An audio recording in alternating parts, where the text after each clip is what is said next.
Dear brothers and sisters in the Lord, ప్రభునందు ప్రియమైన సోదరి సోదరులారా, today's verse for our meditation is taken from the book of 2 Corinthians chapter 9 verse 8. ఈ రోజు మన ధ్యానం కొరకు కొరింథీయులకు రాసిన 2వ పత్రిక 9వ అధ్యాయం 8వ వచనం నుండి తీసుకొనబడింది. God is able to make all grace abound toward you.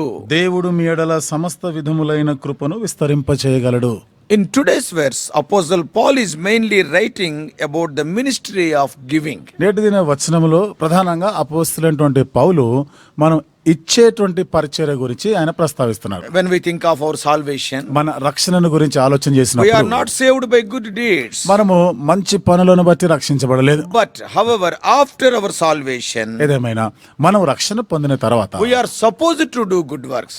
మంచి క్రియలను చేయబద్దులమై ఉన్నాం. We are not saved by good works, but we are saved unto good works. మంచి క్రియల వలన మనం రక్షించబడలేదు, కానీ రక్షించబడిన వారమైన మనము మంచి క్రియలు చేయాలి. Through his abounding grace, God can enable each Christian to abound in generous deeds. తన సమస్త విధములైనటువంటి కృపను విస్తరింపజేయడం వలన దాతృత్వంగా ఇచ్చేటువంటి ఆ క్రైస్తవులుగా చేస్తున్నాడు. And Lord said in Luke's Gospel chapter 6 verse 38, లూకా సువార్త 6వ అధ్యాయం 38వ వచనంలో ప్రభు చెప్పిన మాట, give and it shall be given unto you. మీరు ఇప్పుడే మీకును అనుగ్రహించబడును. God is not something we do. Giving is not something we do, but something we are. చూడండి, ఇవ్వడం అంటే మనం ఏదో ఇచ్చేది అనేది కాదు, కానీ మనం ఏమై ఉన్నామో అది మన నైజమే అది. అంటే మన నైజమే అదే. Giving is the way of life for a Christian who understands the grace of God. ఇవ్వడం అనేది దేవుని యొక్క కృపను అర్థం చేసుకున్న వారముగా అది వారి నైజంగా ఉంటుంది. ఇవ్వడమే Giving is the way of life for a Christian. క్రైస్తవుడికి ఇవ్వడం అనేది అదొక జీవిత విధానం అవుతుంది. Yeah, when you understand the grace of God. దేవుని కృపను అర్థం చేసుకున్నప్పుడు, yes, then you can understand this. అప్పుడు ఈ విషయాలను అర్థం చేసుకోగలం. This giving started with God himself. చూడండి, ఇవ్వడం అనేది దేవునితోనే ఆరంభించబడింది. The golden verse of the Bible, John 3:16 says. Bible గ్రంథంలో ఎంతో సువర్ణమైనటువంటి వచనం. దేవుడు లోకమును, John 3:16 యోహాను సువార్త 3వ అధ్యాయం 16వ వచనంలో రాయబడిన మాట. For God so loved the world that he gave his only begotten son. దేవుడు లోకమును ఎంతో ప్రేమించి తన ఏకైక కుమారుని ఇచ్చెను, అనుగ్రహించెను. Our motive of giving is not to get something in return. చూడండి, మన ఇవ్వడంలో ఉద్దేశము ఇచ్చుట ద్వారా మరలా మనం ఏదో పొందాలి, సాధించాలి అనేదిగా ఉండకూడదు. Acts chapter 20 verse 35 says. అపోస్తల కార్యములు 20వ అధ్యాయము 35వ వచనంలో రాయబడింది. It is more blessed to give than to receive. పుచ్చుకొనుట కంటే ఇచ్చుట ధన్యము. Our giving must come from our heart. కాబట్టి మనం ఇచ్చేది హృదయములో నుండి రావాలి. God sees the motives behind our giving. మనం ఇస్తున్నప్పుడు దాని వెనక ఉద్దేశాన్ని దేవుడు చూస్తాడు. We must not be sad givers who give grudgingly. చూడండి, మనం ఏదో దుఃఖముతో ఇచ్చేవారంగా, ఏదో మనసులో పెట్టుకొని కక్ష పెట్టుకొని ఇచ్చేవారం ఉండదు. And we should not be mad givers also who give because we have to do. అంతేకాకుండా ఏదో ఇవ్వాలి కదా, నా దగ్గర ఉంది కదా ఇస్తున్నట్టుగా కూడా ఉండదు. But we should be glad givers who cheerfully share what we have because we have experienced the grace of God. అయితే సంతోషంగా, ఉత్సాహంగా ఇచ్చేవారమై ఉండాలి. దేవుని కృప ద్వారా ఏది మనం పొందినామో అది మనం ఇచ్చేవారం ఉండాలి. Regardless how desperate one's circumstances are. ఒక పరిస్థితి ఎంతో నిరాశయుక్తంగా, మరి ఎంతో కష్టమైనదిగా ఉన్నా గానీ, A person who wants to give can do so in dependence on God. దేవునికి ఇవ్వాలి అనుకున్న వారు ఏదైనా అది దేవుని పైన ఆధారపడే ఇస్తా ఉంటాం. And God loves a cheerful giver. ఉత్సాహంగా ఇచ్చువారిని దేవుడు ప్రేమిస్తాడు. In this context of giving, మరి ఇవ్వడం అనేటువంటి సందర్భంలో I want to bring before you two examples.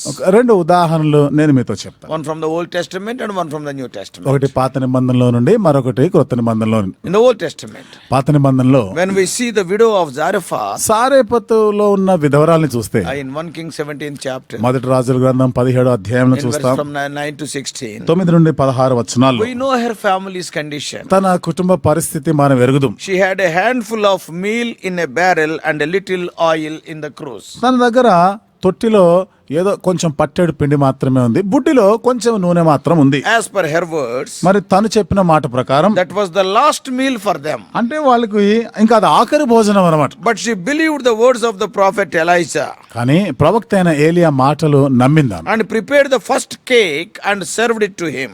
ఇప్పుడు తాను చేసినటువంటి ఆ రొట్టెలు మొదటి తీసుకొని వచ్చి ఏలియాకి ఇచ్చింది. What is written in our portion of today's meditation, నేటి దిన ధ్యానం కొరకైనటువంటి ఈ భాగంలో ఏదైతే రాయబడిందో that is 2 Corinthians 9th chapter verses 8 to 10, అది కొరింథీయులకు రాసిన 2వ పత్రిక 9వ అధ్యాయము 8 నుండి 10 వచనాల్లో it got fulfilled in her life. ఇది దేవుడు తన జీవితంలో అంట విధవరాలి జీవితంలో నెరవేర్చాడు. What is written here? ఏమని రాయబడింది ఇక్కడ? Now he that ministereth seed to the sower both minister bread for your food and multiply your seed sown and increase the fruits of your righteousness. విత్తువానికి విత్తనమును తినుటకు ఆహారమును దయచేయు దేవుడు మీకు విత్తనము దయచేసి విస్తరింపజేసి మీరు ప్రతి విషయంలో పూర్ణౌదార్య భాగ్యము గలవారగునట్లు మీ నీతి ఫలములు వృద్ధి పొందించును.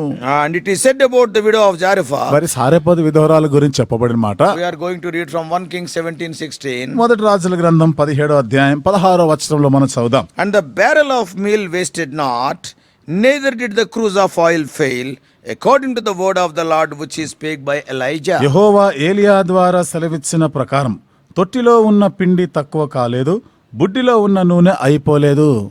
The second example is from the New Testament. ఇప్పుడు రెండవ ఉదాహరణ క్రొత్త నిబంధనలో నుండి. It is about the Macedonians. ఇది మాసిదోనియాలో ఉన్న ప్రజల గురించి. Paul writes in 2 Corinthians 8th chapter, పౌలు కొరింథీయులకు రాసిన 2వ పత్రిక 8వ అధ్యాయంలో in రాస్తున్నాడు. the first 3 verses. మొదటి 3 వచనాలు What he is saying? ఏమని చెప్తున్నాడు ఆయన? Moreover, brethren, we do you to wit of the grace of God bestowed on the churches of Macedonia, how that in a great trial of affliction the abundance of their joy and their deep poverty abounded to the riches of their liberality.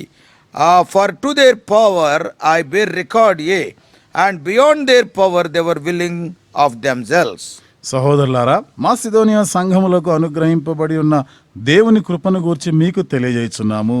ఎలాగనగా వారు బహుశ్రమ వలన పరీక్షింపబడగా అత్యధికముగా సంతోషించిరి, మరియు వారు నిరుపేదలైనను వారి దాతృత్వము బహుగా విస్తరించెను. ఈ కృప విషయంలో పరిశుద్ధుల కొరకైన పరిచర్యలో పాలుపొందే విషయంలోనూ మనోపూర్వకంగా మమ్మను వేడుకొనుచు వారు తమ సామర్థ్యము కొలదియేగాక సామర్థ్యము కంటే ఎక్కువగాను తమంతట తామే ఇచ్చిరని మీకు సాక్ష్యం ఇచ్చుచున్నాను. In both examples, ఈ రెండు ఉదాహరణలో కూడా either the widow of Zarephath or the believers in Macedonia, సారెపతి విధవరాలే కానీ మాసిదోనియాలో ఉన్నటువంటి విశ్వాసుల విషయంలో కానీ we see that they gave in their utmost poverty. చూడండి, వీళ్ళు వారి యొక్క దారిద్ర్యంలో ఎంతో పేదరికంలో వాళ్ళు ఇచ్చారు. In return, God blessed them. దానికి బదులుగా దేవుడు వారిని ఆశీర్వదించాడు. Therefore, let us be givers and help others, whether it is material help or spiritual help. కాబట్టి మనము ఇచ్చేవారుగా ఇతరులకి సహాయం చేసేవారం, అది భౌతిక సంబంధమైన వస్తు రూపకమైనదైనా ఆత్మ సంబంధమైనదైనా సహాయం చేయవారంగా ఉండాలి. While helping, we must have the discernment. ఇక్కడ మనం సహాయం చేస్తూ ఉండగా మనకి వివేకం, విచక్షణ అనేది అవసరం. What is that? ఏమిటది? First, we must think of the needs of the house of God. మొదటిదిగా మరి విశ్వాస గృహానికి చెందిన లేదా దేవుని ఇంటి యొక్క అక్కర ఏమిటిదో మనం చూడాలి. Then think of the needs of the household of faith. ఆ తర్వాత విశ్వాస గృహానికి చెందిన వారి అక్కర్ల గురించి ఆలోచన చేయాలి. When we help others, we must discern whether such help is to meet their wants or luxuries. ఇతరులకి సహాయం చేస్తున్నప్పుడు మనకు ఉండవలసిన విచక్షణ, వివేకం ఏమిటిదంటే మనం చేసే సహాయం అనేది వారి అక్కర్లు తీర్చబడేవిగా ఉంటున్నాయా లేదా వారి కోరికలు తీర్చేవారంగా ఉన్నామా, Or భోగాలు. లేదా వారి భోగాలని తీర్చబడేలాగా. Why I am using that word? ఈ మాట నేను ఎందుకు ఉపయోగిస్తున్నానంటే These days I am seeing నేటి దినాల్లో ఈ పరిస్థితి చూస్తా ఉన్నాను. a person who is not even in a position to purchase a scooter, ఒక వ్యక్తి కనీసము స్కూటర్ అయినా కొనే స్థితిలో లేనివాడు, and he is going for loan and taking a car, అలాంటి వాడు అప్పులు చేసి మరి car కొనేస్తున్నారు. and to repay that loan he will be coming to the believers. ఇప్పుడు అప్పు తీర్చడానికి విశ్వాసుల దగ్గరకు వచ్చి అడుక్కుంటున్నాను. And I want to pay that installment. అన్న, నేను ఆ వాయిదాన్ని కట్టవలసింది. And if you help that boy or that man, ఆ వ్యక్తికి, ఆ పిల్లవాడికి కానీ మీరు సహాయం చేశారనుకోండి, you are spoiling that person. ఆ వ్యక్తిని మీరు పాడు చేసేవారు అవుతున్నారు. Tomorrow he will go for another luxury. రేపటి దినాన మరొక భోగానికి అలవాటు He పడతాడు. doesn't require a scooter, వాడికి అసలు స్కూటరే అవసరం లేదు, and he is not employed also, వాడు ఉద్యోగి కాదు, but he has gone for a car, కానీ car కొనేశాడు. and he has come to you and asking for some money. ఇప్పుడు నీ దగ్గరకు వచ్చి డబ్బు అడుగుతున్నాడు. There you must have that discretion. ఇక్కడే నీకు ఆ విచక్షణ అనేది ఉండాలి, That discernment must be there. ఆ వివేకం అనేది ఉండాలి నీకు. Is it to meet their needs or is it to meet their wants or luxuries? వారి అవసరతలు తీర్చేవిగా ఉన్నాయా లేదా వారి సుఖభోగాలు తీర్చేటట్టుగా ఉన్నాయా? ఇది నువ్వు గమనించా. And many believers I am telling, not the worldly people, many believers they go for loans like that. Ultimately they cannot repay, they will be absconding.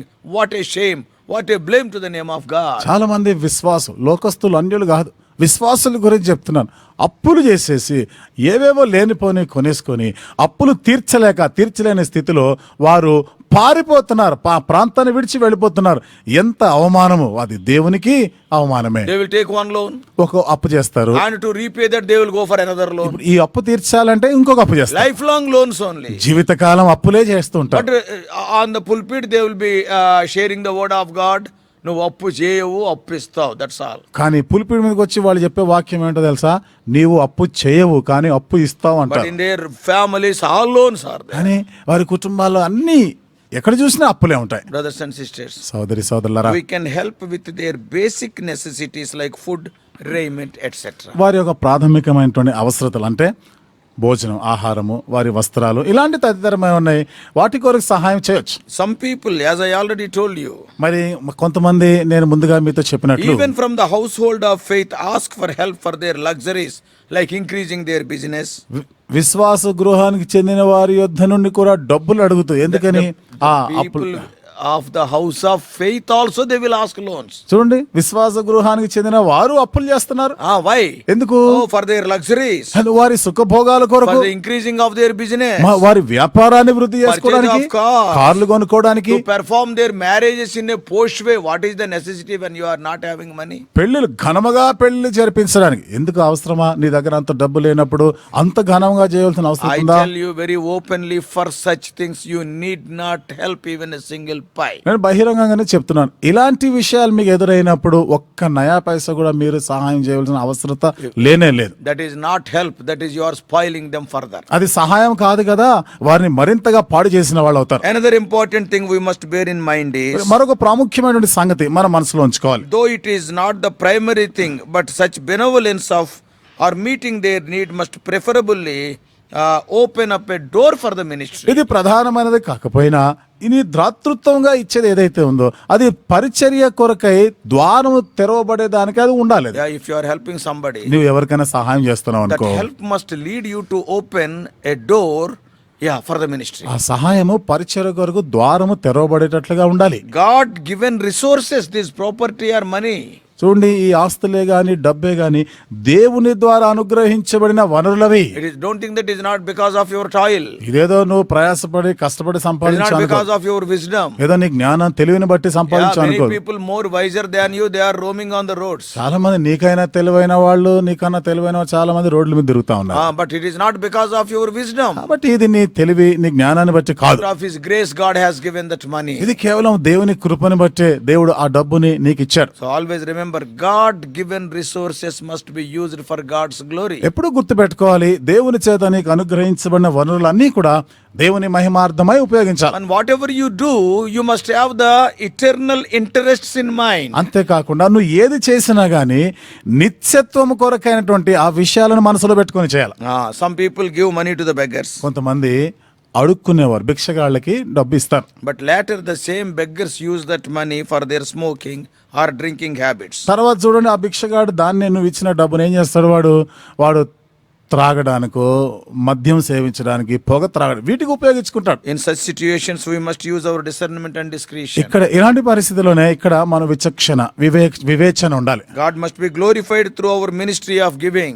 మనము ఇచ్చే పరిచర్య ద్వారా దేవుని నామానికి మహిమ వచ్చేటట్లు ఉండాలి. May God help us to be cheerful givers who give using our discretion. ఈ విధంగా మనము మన యొక్క విచక్షణతో, వివేచనతో కూడా ఉత్సాహంగా ఇచ్చువారముగా ఉండునట్లు దేవుడు చేయను Not గాక. simply giving. ఏదో ఊరికే ఇవ్వాలని I have కాదు. given to that person, I have given to this person. నేను ఆయనకి ఇచ్చాను, ఈయనకు సహాయం I చేశాను have helped చెప్పుకోవడానికి that కాదు. believer. నేను ఆ విశ్వాసికి సహాయం See చేశాను. the need for which he is asking. చూడండి, ఆయన అడుగుతున్నప్పుడు అవసరత ఏమిటిదో అది మీరు ఎరగాలి, చూడాలి. If it is for luxury, ఒకవేళ ఇది సుఖభోగాల కోసం అయితే you need not help. నీవు సహాయం చేయాలని అవసరం లేనే లేదు. Be a great believer. ఆయన గొప్ప విశ్వాస అయితే కావచ్చు. If it is the bare necessity, you please help. ఒకవేళ నిజంగా వాళ్ళకి అది అవసరత, వాళ్ళు అవసరంలో ఉన్నారు అనుకున్నప్పుడు ఇవ్వచ్చు. May God help us. దేవుడు మనకు సహాయం చేయను గాక. Shall we pray? ప్రార్థన చేసుకుందాం. Loving Heavenly Father, ప్రేమగల మా పరలోక తండ్రి, O Lord, giving is a great ministry. దేవా ఇవ్వడం అనేది ఇది గొప్ప పరిచర్య. Lord, of course, what can we give? We are giving out of those things which you have given unto ప్రభా us. మేము ఏమి ఇవ్వగలము? మీరు మాకు ఇచ్చిన దానిలో నుండే కదా ప్రభా ఏది ఇచ్చినా మేము. But give us the discretionary capacity, O Lord, before giving to the people. అయితే ప్రభా ప్రజలకు మేము ఇచ్చేదానికి ముందుగా వివేచన శక్తి సామర్థ్యాన్ని మాకు అనుగ్రహించండి. Today, some of the people belonging to the household of faith also, O Lord, they are scheming, they are planning, O Lord, for their own luxuries. O Lord, they are using the Bible and they will come. ఈ దినాల్లో ప్రభా విశ్వాస గృహానికి చెందిన వారని చెప్పుకుంటూ వారు కూడా అప్పులు చేస్తూ ప్రభా మరి వారు సుఖభోగాల కొరకు దాన్ని వినియోగిస్తూ బైబిల్తో ప్రభా మందిరానికి కూడా వస్తూ ఉంటారు. అలాంటి No, with the Bible they will be asking, oh, help one another. They will be quoting Bible verses. ప్రభా బైబిల్లో నుండి వారు వచనాలు చెప్తూ ఒకరికొకరు సహాయం చేసుకోవాలి కదా ఇలాంటి మాటలు ఉపయోగిస్తూ మరీ అడుక్కుంటున్నారు. Help us to be discretionary. ఓ దేవా వివేచన కలిగిన వారంగా చేయండి.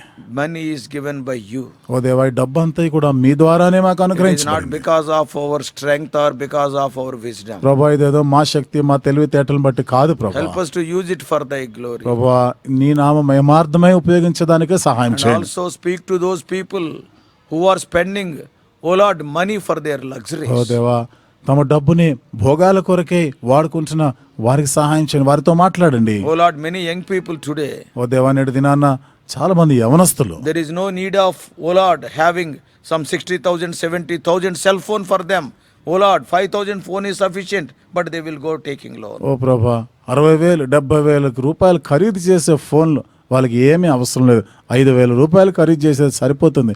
అయినా ప్రభా అప్పులు చేసి మరీ ప్రభా వాటిని కొనుగోలు చేస్తా ఉన్నారు. That phone is still spoiling them further. ఆ విధంగా ప్రభా కొనుక్కున్న ఆ ఫోన్ వారిని మరింతగా పాడు చేస్తా ఉంది.